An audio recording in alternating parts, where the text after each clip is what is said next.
All right, welcome everybody. This is the third lecture that we are having on column-oriented data stores. So we're going to talk about HBase versus Cassandra today.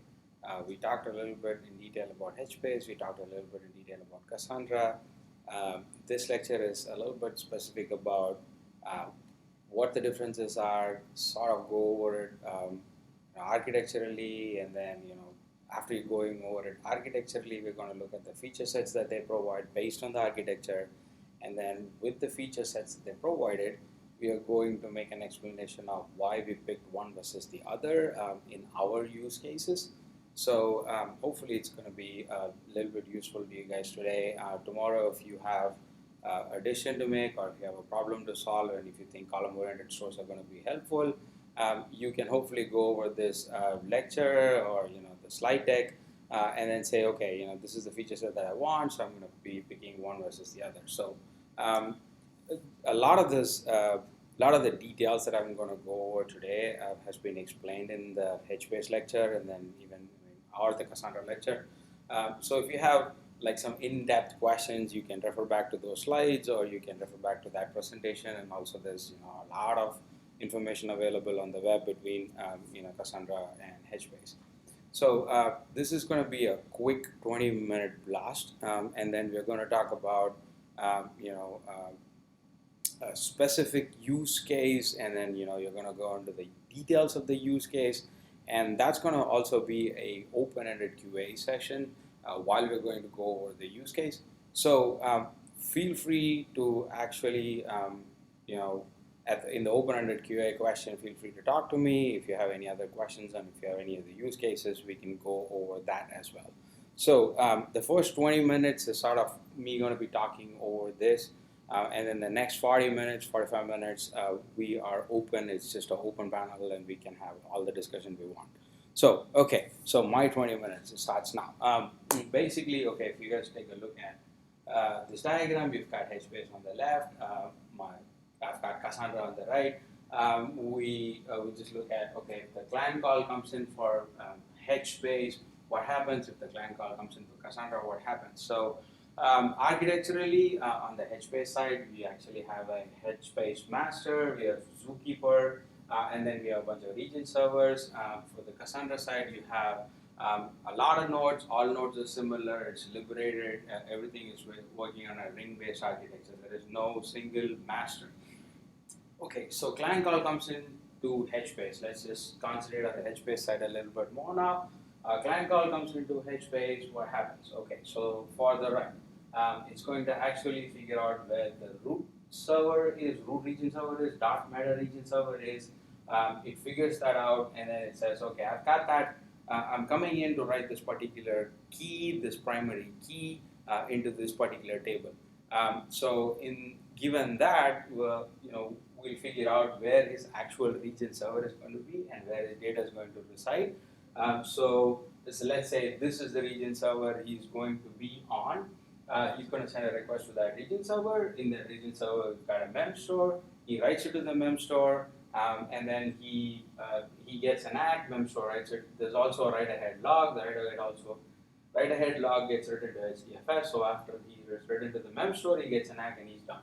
And after that, when the mem store gets full, it's actually getting flushed into the region. That is, it actually gets flushed in as a H file into the region. And then, there could be multiple H files for that same region. And then during major compaction, the H files are actually compacted together. The H file itself is an ordered file. It also has a block index. There's also a Bloom filter related to the H file. So you would be able to figure out whether the particular row key is in that H file. If it is there, you would know where the block index is. You would figure out where that particular row is based on the block index, and then you'll get to that key very quickly. So read comes in. You check the mem store first. If it is not in the mem store, you check the H files in the regions. You check the Bloom filter, and if it is not, if you get a hit or miss, if you get a hit, you're going to go into the H file, look at the block index, and then possibly end up scanning a block. And if you will find the data, or you may not find the data, because depending on the cache hit or miss. So that's the HBase side. Now you come to the and then okay. So one more thing, if the regions get too heavily loaded, HBase actually can talk to its H master and then actually dynamically split the region and then move half the region out to another region somewhere. So you can do dynamic load balancing on the HBase side. On the Cassandra side, what happens is, okay, so Cassandra, everything is based on a ring. It's truly distributed system, right? So it comes in, the client basically says, I want to write some data. We predetermine in Cassandra where your range tokens are going to be. So range tokens are similar to what is regions on the HBase side. When you set up a table, the range tokens are actually specifying where you will end up, like which nodes you're going to end up in, and how the data is going to be split. So it's sort of like predetermined on how the data is going to be. So a client comes in with a particular write request. It can actually contact any particular node.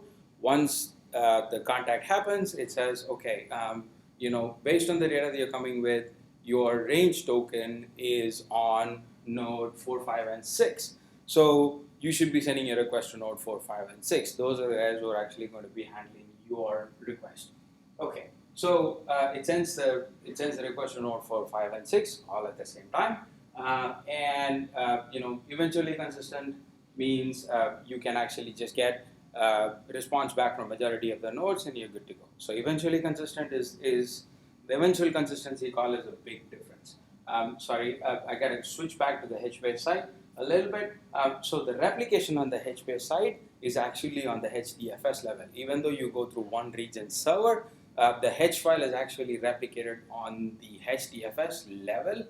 It's actually replicated thrice, like the HDFS replication is applicable over there. So it's replicated thrice. HDFS is strongly consistent. That means all the copies are in sync. The write is not done. The write to the H file is not done if all 3 copies are not in sync. So it is strongly consistent. That is, all copies are in sync all the time, and H files are immutable. So that's the HBase side. Quickly switching back to Cassandra side, you've got 3 nodes, and then you're working on the eventual consistency. Eventual consistency, Cassandra side could also be tunable consistency. That is, you could say, I've got 3 nodes. I want all of the 3 nodes to respond before I would consider my write as a successful write.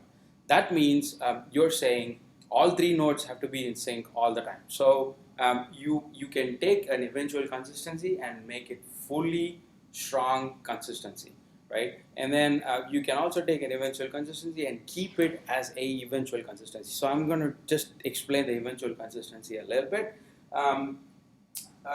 So eventual consistency. Okay, so if you guys can see the diagram, actually I'm going to send this slide deck out so we can talk about it more. So eventual consistency, what we have is we've got the write request on top, and then we've got a read request in the bottom. So a client comes in, it figures out its range token is in 4, 5, and 6, so it has to be sending data to all 3 of these guys. It sends out the write request. In this particular case, I'm saying, okay, 5 and 6 responded, 4 did.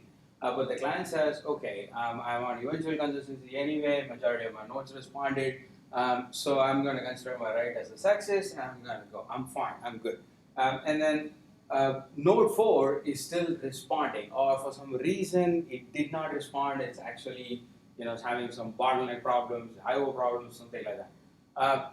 That is done, the write is gone. So now the read comes in for the same set of rows. It comes in, it says, okay, I know my range token, I'm going to be in 4, 5, and 6, I'm going to go try read the data. So it'll send out the request to all 3 nodes. It comes to 4, 5, and 6, say 4 response. So 4 is like, cleared up all its bottlenecks, and 4 response. But 4 will send back old data because it completely missed that update. 5 will say, okay, here is an update from me. Majority of the nodes have to respond.